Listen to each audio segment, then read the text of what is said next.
네, 지금과 같은 시장의 전략은 어떻게 세워야 할까요? 와우글로벌 변지환 파트너와 꼼꼼하게 살펴보시죠. 반갑습니다. 네, 맞습니다. 저희가 오늘 앞선 코너에서 네. 천연가스 이야기가 잠깐 나와서 네네. 오늘 파트너님께 아, 잠시 후에 또 여쭤보도록 네, 하고요. 우선은 알겠습니다. 미증시 리뷰부터 해보죠. 그 전일 시장도 그러니까 수요일 시장하고 이제 연속적으로 탔고, 요 흐름이 이제 이어지면서 상승 마감을 했는데, 그 사실 이제 제가 화요일 날 출연을 했었는데, 네, 21일 그 트럼프 그 다보스 포럼 연설까지는 좀 조정세가 계속 나올 줄 알았는데 생각보다 좀 타코가 좀 빨리 나왔다 이번에는. 좀 빨리 뒤집었어요. 네, 그래서 그런 부분들이 있었고, 그리고 연휴 지나고 그 월요일 날 휴장 지나고 화요일 날 하락하는 와중에서도 사실 시장에서는 그 메모리 반도체 쪽이 엄청 강하면서 그랬죠. 그런 부분들을 집중을 네. 했었거든요. 잊지 않았다는 뭐 그런 점. 그래서 이런 점을 미뤄봤을 때 이 생각보다 빨리 나왔던 이런 타코 트레이딩의 흐름만큼 시장이 이번 실적 시즌에 빠르게 다시 관심을 돌릴 수 있지 않을까라는 이제 생각을 좀 할 수 있었던 이제 장이었던 것 같고, 네. 다만 이제 주식 시장은 타코 트레이딩이 이제 저기 들어왔지만 통화나 채권 시장은 아직 좀 그 여진이 남아 있어요. 그래서 트럼프와 그다음에 나아가서는 달러의 신뢰도 이런 부분들 계속 지속적으로 실망감이 계속 지속적으로 보이고 있는, 자, 가시지 않는 주식 시장만큼 이런 점들은 조금 좀 신경 쓰이는 부분이긴 합니다만, 뭐 다음 주에 뭐 제가 이제 좀 이따 말씀드리겠지만 다음 주에 M7 기업들 중에 거의 4개의 기업이 실적을 실적 발표를 합니다. 발표. 그래서 그렇죠. 그 오늘 금요일인 만큼 오늘하고 이제 다음 주 초까지 해서 이 시장이 이 그린란드에서 벗어나서 실적 시즌이라는 실적 기간이라는 여기에 얼마만큼 좀 이 관심을 돌릴 수 있을지가 좀 관건이 되지 않겠느냐, 뭐 그런 생각을 했던 것 같습니다.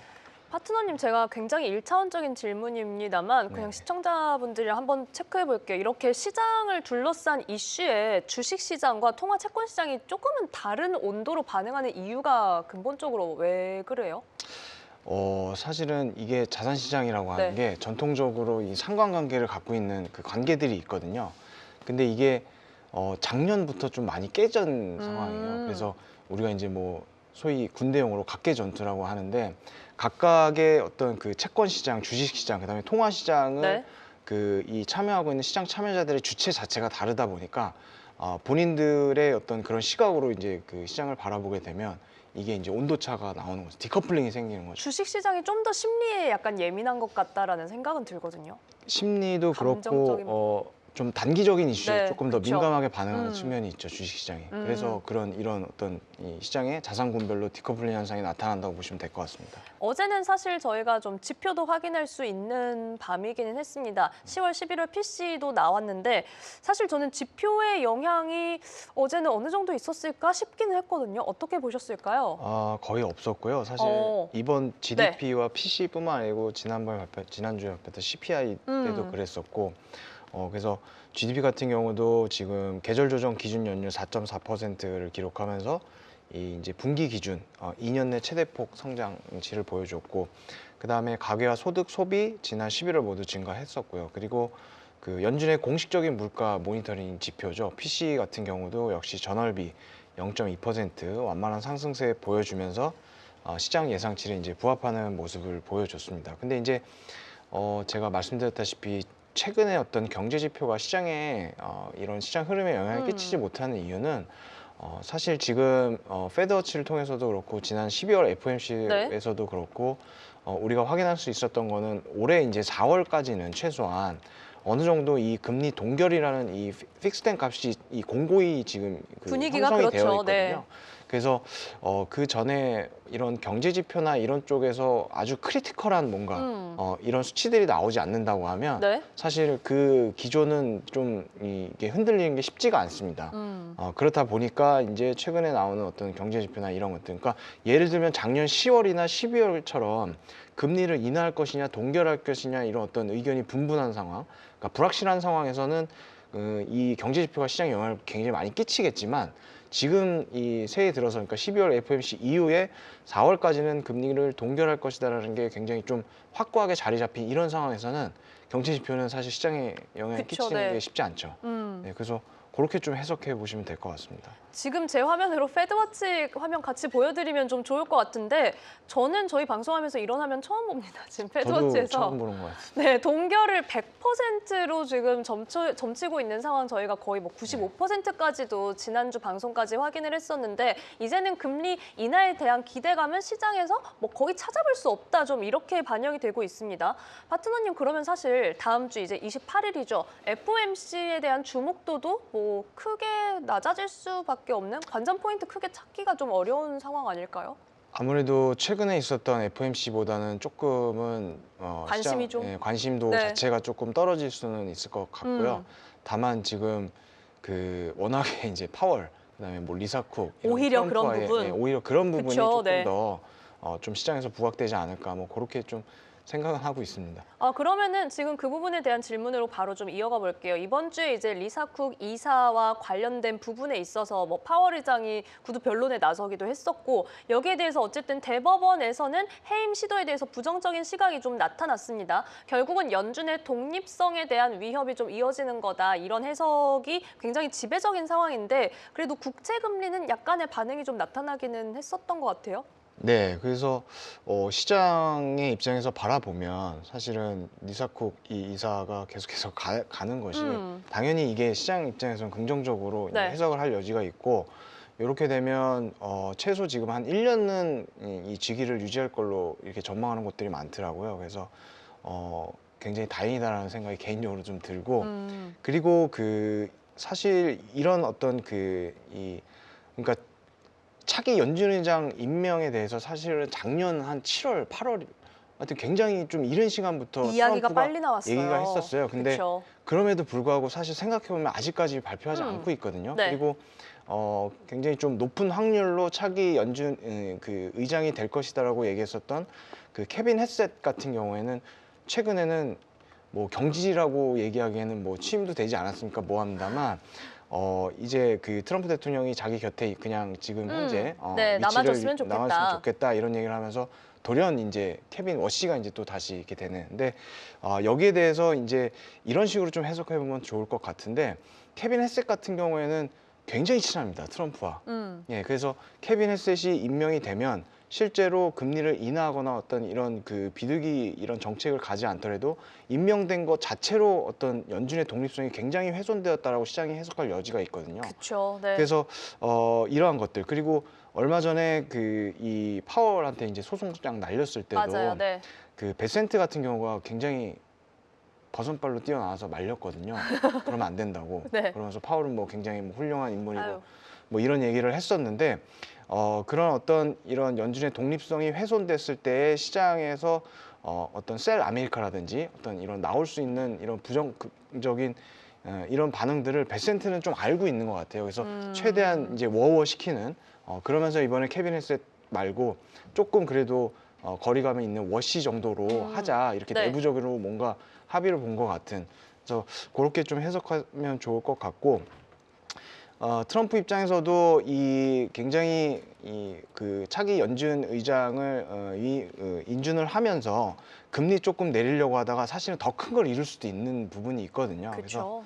그래서 이런 것들을 주변에 이제 참모진들이 잘 알고 있다. 그렇게 좀 저는 보고 있습니다. 그래서 연준의 독립성이 뭐 크게 훼손될 것 같지는 않다. 네. 네, 어떤 그런 굉장히 아슬아슬한 줄타기를 계속 할 것 같아요. 최근 상황에서는 이제 케빈 헤셋 위원장이 남아주기를 바란다, NEC에 남아주기를 바란다 이 이야기가 나오고 나서 기관과 좀 관련이 없는 연결고리가 좀 덜한 블랙록의 링 라이더 CIO도 좀 더 가능성이 높아지지 않았느냐 이런 이야기가 좀 나오기도 했습니다. 혹시 네네네. 그쪽으로의 가능성은 어떻게 보실까요? 지금 제 화면으로 폴리마켓도 같이 보여드리면 좋을 것 같은데 링라이더가 30%까지 올라온 것도 저는 거의 처음 보는 것 같거든요. 많이 올라왔네요. 그러니까요. 지금 케빈 워시의 뒤를 잇고 있습니다. 이런 갑자기 변수는 좀 어떨까요? 근데 사실 트럼프 입장에서는 뭐 지난번에 이제 케빈 형제 둘이 두 다툴 케빈. 때도 네. 아니면 지금 또 케빈 워시라든지 이 그 저기 뭐 링 라이더 네. 둘이 이렇게 아무튼 둘 다 모두 트럼프의 어떤 이 가까운 인물이기 때문에 어떤 그런 큰 기조 자체가 변할 것 같지는 않다라고 그렇죠, 보여진다. 네. 다만 이제 언제 이제 인준을 하느냐 그게 이제 조금 관건일 것 같아요. 이게 오죽하면은 우리 시각으로 사실 7시 10분경에 트럼프 대통령이 연준 의장 인선 곧 발표할 거다 이렇게 기자들과 만나서 얘기했다는 보도가 나왔음에도 불구하고 크게 화제가 안 되고 있는 걸 보면 사실 발표하겠다 이야기가 여러 번 나오기도 했습니다. 과연 진짜로 발표하게 되는 그 순간 좀 기다려봐야 될 것 같고요. 저희 잠시 채팅창에서 아까 금리 그 동결에 대한 패드워치 화면을 좀 보여드렸을 때 대동단결, 단에다 괄호에서 대동결 이렇게 채팅이 나오기도 했고요. 잠시 여담입니다. 질문으로 스캐머님께서 파트너님은 요즘 국장 비중이 높으실까 미장 비중이 높으실까 궁금하네요 라고 물어보시는데 예. 저희가 마침 스탠바이 하면서 그런 이야기를 잠깐 했었잖아요. 네네네. 네. 제가 이제 국내 시장에서 뭔가 이런 그 투자 활동을 하는 거는 개인연금밖에 없습니다.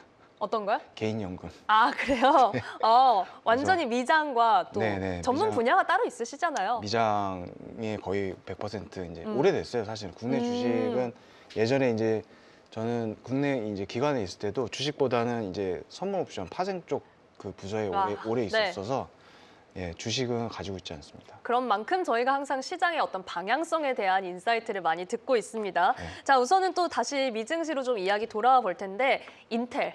네네. 저희가 화요일 방송에 모셨을 때도 사실은 기대감 때문에 좀 많이 올라오고 있지 않나 싶었는데 결국은 성적표를 발표하고 이 어닝콜까지 하고 나서는 이 기대감이 완전히 반납하는 그런 모습 좀 나타나고 있어요. 전략 어떻게 가져가야 될까요? 사실은 지금 한 2가지 정도 때문에 시간에서 굉장히 큰 하락을 하고 있다고 우리가 볼 수 있는데 먼저 대부분의 이제 매출 지표는 아시다시피 시장 컨센서스를 부합하거나 상회하는 결과치를 보여줬습니다. 그리고 뭐 구조조정 효과로 운영 비용이 전년 대비 15% 정도 감소했다. 그래서 비용 절감 뭐 이런 것들도 확인을 할 수가 있었고 그리고 뭐 유동성이나 이런 부분에서도 알테라 지분 매각 그리고 또 소프트뱅크 엔비디아로부터 투자를 유치하면서 어떤 이런 재무 부담 완화에 성공하는 모습들. 다만 제가 말씀드렸다시피 이제 첫 번째로 가장 큰 문제로 지적되고 있는 게 그 공급 부족이죠. 공급 부족을 언급하면서 네. 재고가 사실상 이 소진된 상태에서 펩 수율 개선 속도가 수요 증가를 따라가지 못하고 있다.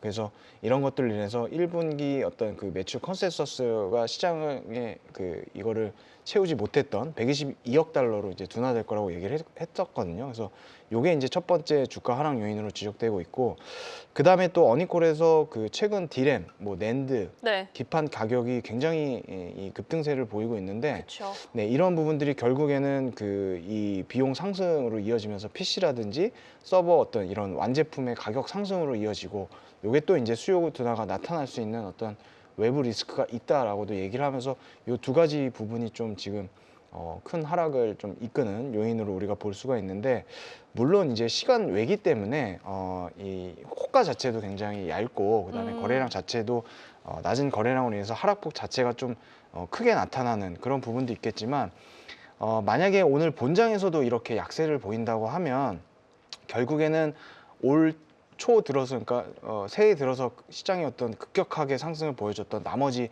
칩 관련 뭐 장비주들이나 이런 기업들 역시 현재 그 보여줬던 주가 자체가 미래를 좀 과도하게 끌어서 이제 프라이싱한 부분들이 아니겠냐. 네. 그래서 결국에는 현재 어떤 굉장히 많이 올라와 있는 다른 기타 기업들의 주가를 어느 정도 이제 시장의 그런 이 설득을 시키려면 매출 지표뿐만 아니라 1분기의 컨센서스도 대폭 상향을 제시를 해줘야 주가가 유지될 수 있다는 분위기가 조금 이번 인텔 그 네. 이 실적 발표로 인해서 형성이 될 수가 있습니다. 그래서 그런 측면을 조금 우리가 고려를 해야 될 것 같고 그럼에도 불구하고 사실은 지금 시장에서 반도체 쪽 이런 좀 장비주들만큼 실적이 어느 정도 이제 개런티를 해주는 부분들도 또 없는 것도 사실이거든요. 그래서 그렇죠.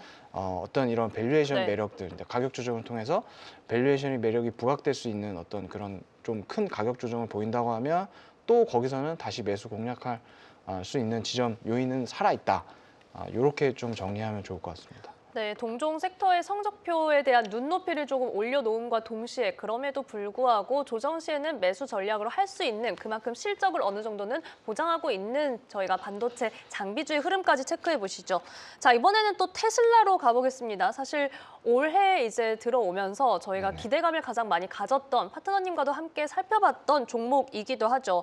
간밤에 일론 머스크 CEO가 정말 뭐 테슬라뿐만이 아니라 여러 섹터에 대한 투자자들이 기대감을 많이 가져갈 만한 이야기들을 해줬습니다. 특히나 뭐 휴머노이드 로봇에 대한 구체적인 일정 이야기. 만약에 로봇이 시중에 판매된다면 파트너님은 구매하시겠어요? 너무 비싸지 않으면 하고 싶죠. 어느 정도 가격만 맞다면 네네. 사서 어떻게 키우실 거예요? 뭐 집에도 한 대 놓고 사무실에도 한 대 놓고. 자, 여러 가지 일들 좀 시키고. 네, 출퇴근은 뭐 사이버 캡을 하고 뭐 그렇게 하고 와우, 싶습니다. 정말 좋습니다. 어떻게 보셨어요? 그럼 간밤의 이야기들. 다보스 포럼에서 뭐 얘기했던 부분들이 이제 주가 상승에 견인했던 것 같은데 뭐 내용들을 이제 잘 아실 거라고 보고 그리고 이 굉장히 다소 좀 공격적인 비전을 좀 제시를 하더라고요. 그러니까요. 근데 이제 주가를 보면 나올 타이밍에 이제 또 하나 던져주는구나라는 생각을 개인적으로는 했습니다. 그래서 아무래도 최근 주가 조정에 따른 그랬죠. 가격대 자체도 좀 매력적인 부분들이 있었고 그다음에 다음 주 또 실적 발표를 앞두고 있어요. 그래서 이런 투자자들의 기대치가 좀 모일 수 있는 시점에 적절한 발언을 좀 하지 않았냐. 그래서 이런 것들이 모멘텀으로 작용을 했다. 그리고 지난 연말에 이제 498달러가 이제 역사적 신고가였죠. 그래서 500달러를 목전에 두고 사실은 조금 가격 조정이 급하게 내려왔었는데 깊은 가격 조정 보여줬었는데 이번 반등도 기술적으로 좀 보면 반등이 나올 만한 위치에서 나왔다. 그래서 기술적으로 보면 오늘 상승으로 인해서 424달러 정도를 하단을 좀 위로 올려 잡으면 좋을 것 같고요. 이 구간을 이제 아래쪽으로 하향 이탈하지 않는다고 하면 그 위쪽에서 계속 주가가 유지를 시킨다고 하면 언제든지 다시 작년 말에 이제 그 500달러라는 이런 그 가격대를 탈환 시도가 언제든지 나올 수 있을 것 같다 해서 보유자분들은 그냥 홀딩하시면 좋을 것 같고 신규로 진입하시는 분들은 424달러를 좀 마지노선으로 해서 최대한 유리하게 접근해 보면 좋을 것 같다. 그리고 이제 테슬라 같은 경우는 사실은 아시다시피 제가 거듭 말씀드렸습니다만 뭐 지금 중국이랑 유럽 쪽에서도 FSD 이 배급 이 승인 뭐 이런 이슈들도 있거든요. 그래서 그쵸. FSD 관련한 것, 그 다음에 뭐 사이버캡, 그 다음에 뭐 규제 완화, 뭐 옵티머스, 뭐 스페이스X 상장 이게 사실 이것만 일론 머스크가 돌려막기를 해도 주가 굉장히 강하게 버틸 수 있는 이런 것들이 굉장히 많습니다. 네. 그래서 올해 상반기에는 사실 M7 기업 중에서도 제가 이제 구글이랑 테슬라를 가장 좋게 보고 있는데 이번에 어제 오늘 나왔었던 이런 그 상승 이 흐름이 다음 주까지 실적까지만 좀 잘 버텨준다고 하면 상반기 내에 충분히 500달러 끌고 갈 수 있을 것 같다. 그런 의견을 좀 드리고 싶습니다. 시장 환경 개선과 미래 성장 테마에 대한 키워드를 다 가지고 있는 게 바로 테슬라입니다. 저희는 다음 주 실적 발표까지도 같이 신중하게 지켜볼 필요가 있겠네요. 역시나 긍정적인 의견 같이 주셨습니다. 자, 저희가 그린란드를 둘러싼 이야기는 뭐 많이들 보셨을 테니까 좀 간략하게 좀 짚어볼게요. 우선은 뭐 타코의 튜나라는 이야기까지 나오면서 트럼프 대통령은 항상 뭐 말을 바꾼다 이런 이야기까지 나오면서 결국은 또 합의를 어느 정도 우리가 틀에 가져가고 있다. 여기에 긴장감이 우선은 완화되는 분위기가 있었는데 그렇다면 이 시점에 또 방산주 전략은 어떻게 가져갈지 이 부분도 쭉 연결해서 좀 부탁드릴게요. 네, 이 지금 흘러가는 분위기를 봤을 때 미국의 그린란드 완전 인수는 사실상 쉽지는 않습니다. 그리고 미국 입장에서도 그런 것을 막 이렇게 고집하는 분위기도 아니고요. 특히 이제 러시아랑 중국 이런 이 나라들을 견제하기 위해서는 유럽의 공조가 어느 정도 필요한데 이렇게 이제 강성으로 이렇게 나오는 어떤 이런 분위기를 봤을 때 계속 끝까지 강대강 힘으로 밀어붙일 가능성은 조금 낮지 않겠느냐 이렇게 보고 있고 그리고 실질적으로 지금 합의안이나 이런 틀 나온 거를 봤을 때 뭐 통치권을 뺏지 못한다고 해서 사실은 실패한 건 아닌 것 같고요. 사실 그거 자체가 저는 유명무실한 거고 지금 가장 파격적인 게 우리가 보면 이 그린란드 내에 그 미군 기지를 추가 건설하고 그 설립되는 그 부지 자체는 미국령으로 하겠다는 거거든요. 사실 이게 굉장히 중요한 건데 이렇게 되면 통치권이 없다고 해도 사실상 깃발 꽂은 셈이죠. 네, 지배를 하는 네. 거나 마찬가지이기 때문에 그리고 골든돔도 배치하고 그래서 트럼프 입장에서는 소기의 목적을 달성했다고 볼 수 있다. 다만 이제 그린란드라는 것을 얻음과 동시에 어떤 이런 국제사회의 룰을 또 파괴하면서 미국에 대한 신뢰도 또 나아가서 달러에 대한 신뢰도를 잃어버린 것은 좀 이제 그거는 조금 같이 이제 우리 좀 봐야 될 것 같고요. 네. 그리고 그 제가 지난주에 말씀드렸다시피 지금 베네수엘라부터 이란, 그린란드, 그다음에 지금 이란 얘기 또 나오고 있거든요. 그래서 이러한 것들 때문에 방산주를 관심 종목에 놓고 보자 했는데 그래서 제가 이제 좀 봤습니다. 그래서 제가 두 개를 그때 추천드렸던 것 같아요. 크라토스. 맞아요. 그래서 크라토스 같은 경우에는 최근에 계속해서 고공행진을 보이다가 단기 이제 조정을 보였었는데 수급적인 요인들이 좀 있었던 것 같습니다. 내부 이사 매각 소식, 그다음에 뭐 이 그 캐시우드, 네. 돈나무 언니 이제 그 아크에서 매도 소식 나오면서 그런 것들을 보였는데 사실은 단기간에 많이 오르기도 했기 때문에 하루 이틀 정도 조정 나오는 거는 조금 우리가 이해할 수 있는 부분이라고 보여지고요.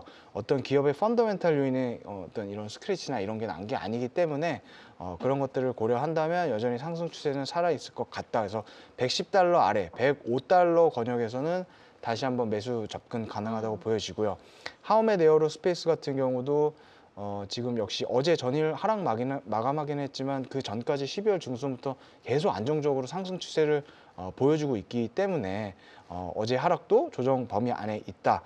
그래서 계속해서 매수 관점 유지 그렇게 가시면 될 것 같고 오늘 아침에 지금 또 속보로 나온 게 미 군함이 이란 이 해역으로 이동 중이다. 그다음에 관세 25%또 때리겠다. 뭐 이런 거 나오고 있거든요. 계속 이런 분위기가 유지되고 있기 때문에 방산주는 언제든지 또 이 상승 모멘텀이 작용할 수 네. 있겠다. 그래서 계속 한번 지켜보시면 좋을 것 같다. 네, 그렇게 말씀드리고 싶습니다. 자, 하우메드 에어로스페이스와 크라토스에 대한 부분까지 전략 체크해봤으니까 여러분들 참고를 해보시죠. 제가 오늘 추가 질문을 좀 많이 해서 시간을 많이 쓰긴 했는데 그래도 금은 여기에 뭐 유가는 빠졌고 금은 랠리는 이어지고 또 천연가스에 대한 이야기 저희 전반적으로 간략하게 우선 짚어볼까요? 네, 그 천연가스 같은 경우는 간략하게 말씀드리면 들고 계신가요, 여전히? 지금은 이제 입주했습니다. 아, 그래요? 네. 화요일에 들고 계셨잖아요. 화요일날 들고 있었죠. 와, 네. 그래서 얘기해 주시죠. 수익 보고 익절은 했고 지금은 가지고 있지 않는데 사실은 네. 어제 이제 윗꼬리를 크게 달고 다시 다 저기를 했어요. 그래서 그거를 다 수익을 내지 못했고 근데 이제 제가 계산해 보니까 들고 있었으면은 한 60% 수익이 났더라고요. 근데 어쨌든 그건 중요한 게 아니고 최근에 어떤 그 북극 한파 네, 이런 것들이 그쵸. 올 거라는 새로운 기상 모델 예측지 그러면서 유정이 이제 동결이 될 것이다. 그러면서 공급 사이드가 굉장히 타이트해질 것이다. 이런 것들이 겹치면서 급등세를 보여줬고 더욱이 이제 그 수급 시장에서 쇼커버링이 나오면서 굉장히 큰 폭으로 상승을 했거든요. 근데 이제 지금 선물, 근원물하고 원화물 같은 경우를 보면 이 근원물과 원화물의 프리미엄이 역사적으로 굉장히 높은 수준입니다. 그래서 이 구간에서 신규 진입하는 것은 좀 경계를 하자. 이런 얘기를 오늘 해야겠다라고 했는데 마침 새벽에 많이 눌렸더라고요, 다시. 네. 그래서 변동성이 지금 굉장히 크기 때문에 천연가스 같은 경우에는 사실은 어떤 이런 천연가스를 많이 해보지 않으셨던 분들은 이게 다시 안정적인 어떤 이 가격 흐름을 보일 때까지는 접근하지 않으셨으면 차라리 좋겠다라는 지금은 말씀을 어려운 구간. 네, 드리고 싶고 네. 그다음에 골드와 실버 같은 경우도 계속 지금 지정학적 리스크가 불거지면서 그렇죠. 수급이 굉장히 강한 모습을 보이고 있거든요. 그래서 당분간은 지금 또 이란 얘기 나오는 거 보니까 다음 주까지도 계속 좀 이러한 부분들을 반영하면서 시장에서 어떤 투자자들의 선택을 원픽으로 계속 받지 않겠느냐 해서 5,000달러도 사실은 돌파 시도가 나올 것 같기도 합니다. 굉장히 가능성이 높게. 다만 이제 그 골드의 어떤 가격의 펀더멘탈 요인 자체는 지금 굉장히 좀 소원해진 건 맞거든요. 그래서 언제든 조정이 나오면 또 이런 지정학적 리스크가 네. 가시게 되면 또는 시장에서 이런 것에 눈을 떼서 다른 이슈로 눈을 돌리게 되면 가격 조정 같은 경우도 굉장히 급격하게 나올 수 있기 때문에 네. 이런 부분을 반드시 좀 고려해서 이 전략으로 접근하셔야 될 것 같다 해서 신규로 진입하시더라도 절대 이제 좀 분할로 이렇게 하셔야 될 것 같고 쫓아가는 건 좀 위험하지 않나 네, 그런 말씀을 좀 드리고 싶습니다. 그리고 하나만 더 해도 될까요? 네. 일본 40년 장기채랑 골드 차트랑 지금 똑같이 움직이거든요. 어, 굉장히 오랜 기간을. 네. 근데 이제 일본 40년 장기채 같은 경우에는 어저께 4.2까지 갔다가 4.0까지 굉장히 크게 좀 하락을 했어요. 근데 골드는 계속 버티고 있기 때문에 이러한 부분들도 좀 같이 옆에 켜놓고 모니터링 하시면 좋을 것 같다. 오, 오늘 참고할 포인트 하나 더 같이 짚어주셨습니다. 우선 금과 은 급등 랠리 이어지는 가운데 여기에 언제든지 조정이 나온다면 또 가파른 조정도 나올 수 있다는 부분 같이 주의를 해보시죠. 자, 그렇다면 저희 오늘장 전략 어떻게 가져갈까요? 말씀드렸다시피 지금 다음 주 FMC, 그다음에 메타, 테슬라, 애플, 뭐 마이크로소프트, 그다음에 삼성전자, SK하이닉스까지 있어요. 그래서 현재 시장에서 이제 제일 가장 핫한 이 메모리 쪽에서도 샌디스크, 뭐 시게이트에서 본격적인 빅테크의 실적 시즌이 이제 시작이 될 걸로 보이는데 이제 FOMC까지 껴 있고, 그래서 사실은 이런 어떤 기술주들 실적을 앞두고 시장이 이런 것들에 대한 기대감이 클 것이냐, 아니면 그린란드에서 또 이란으로 이어지는, 그리고 공교롭게 지금 2주 연속 주말마다 트럼프가 하나씩 터뜨리는데 이번 주도 그래서 뭐 그런 경계감이 굉장히 오늘 금요일이니까 심해질 수 있습니다. 그래서 이런 부분들을 좀 보면 좋을 것 같은데, 다만 이제 지난번에도 얘기했듯이 그 사실 너무나 예상했던 모습으로 트럼프 대통령의 좀 대응이 지금 이어지고 있는 만큼 지정학적 리스크, 정치적 리스크보다는 시장의 어떤 그 본질 가치인 기업 실적이라는 거에 무게추를 두고 아래보다는 위쪽으로 계속 드라이브를 건 그런 전략을 좀 가지셨으면 좋겠습니다. 네, 여러분들 오늘장 전략에 같이 참고를 해보시죠. 파트너님과 함께 시장 공부하는 방법 화면으로 좀 안내해 드리도록 하겠습니다. 와우글로벌 변지환 파트너와 함께했습니다. 고맙습니다. 네.